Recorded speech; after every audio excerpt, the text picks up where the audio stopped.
ஒரு முறை Martin Luther ஒரு கனவை கண்டார். பிசாசு ஓடி வந்து நின்றான் அவர் முன்.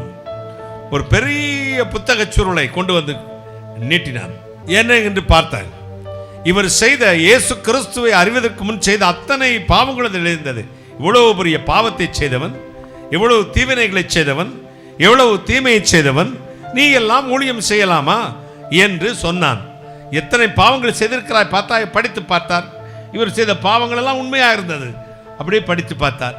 இவ்வளவுதானா அப்படின்னு கேட்டார்.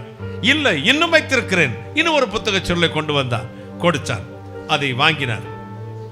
வாங்கிவிட்டு அதையும் படித்தார். சொல்லிட்டு ஒரு பேனாவை எடுத்தார். அது சிகப்பு நிற பேனா. அவர் என்ன செய்தார் தெரியுமா? அந்த பேனாவை பிசாசிடத்தில், இந்த பேப்பரின் குறுக்காக இயேசு கிறிஸ்துவின் ரத்தம் சகல பாவங்கள் நீக்கி என்னை சுத்திகரித்து குறைத்து விட்டது என்று எழுது என்றார்.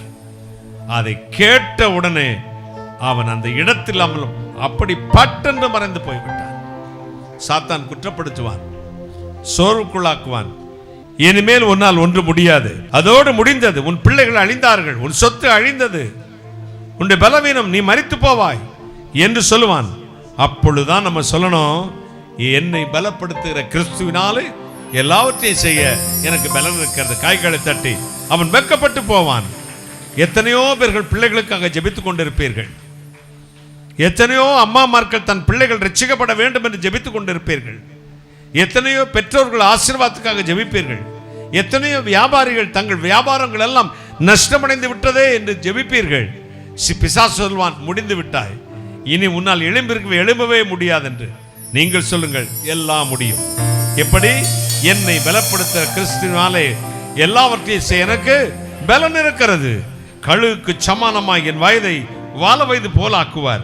இயேசு கிறிஸ்துவின் ரத்தம் சகல பாவங்களை நீக்கி என்னை சுத்திகரிக்கிறது.